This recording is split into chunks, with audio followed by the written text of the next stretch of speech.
Pourquoi vous décidez un jour de vous mettre à l'écriture, de commencer à écrire? Je vais vous dire comme Obélix, je suis tombé dedans quand j'étais petit.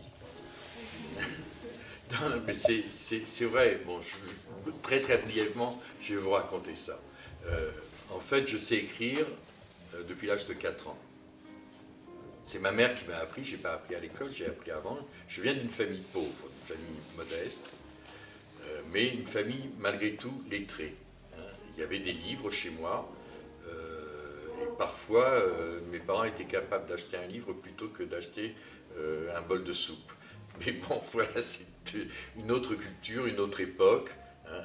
Et quand j'étais enfant, ça ne se voit pas aujourd'hui, mais j'étais maigre comme un clou.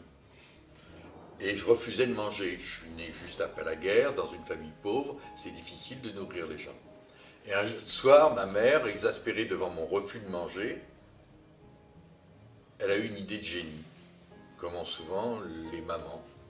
Elle a pris un sac de pâtes alphabet, elle a mis les pâtes dans ma soupe, elle a sorti 7 lettres magiques du bol de soupe, M, I, C, H, A, E, L. Coup de chance, 7 lettres, les 7 jours de la création, 7 lettres différentes dans le même prénom.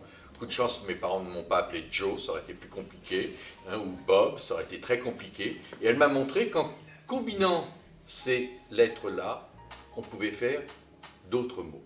Et j'ai écrit sur le bord de mon assiette, mon premier texte que j'ai écrit, bon, je ne me rappelle pas, c'est mes parents qui le racontaient, j'ai écrit « Michael aime le ciel ». Phrase qui n'est faite qu'avec des lettres de mon prénom. Voilà. Donc je suis vraiment tombé dans l'écriture très très petit. Bien évidemment, j'étais un enfant qui parlait peu, donc j'avais besoin, pour communiquer, d'écrire.